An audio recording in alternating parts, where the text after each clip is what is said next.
Stop motion is one of those things that you get into when you're really young. Like I was about 6 years old when I remember trying to figure out how it was done. And I made my first film when I was 9. It's kind of one of those things that just chooses you in a sense.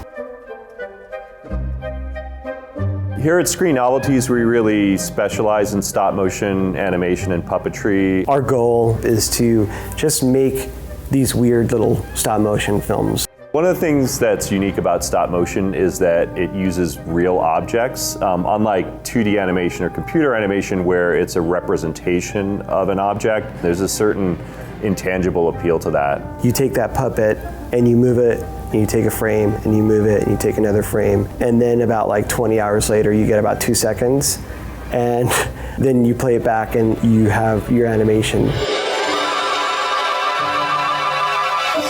I'm going to go ahead and shoot a frame here. So here's my pose, to another pose, to another pose, to another pose, and now I'm on my live frame. So now that I know the arc and where my character's headed, I can do another frame. You have to really just get into this Zen mode, really concentrate on what you're doing.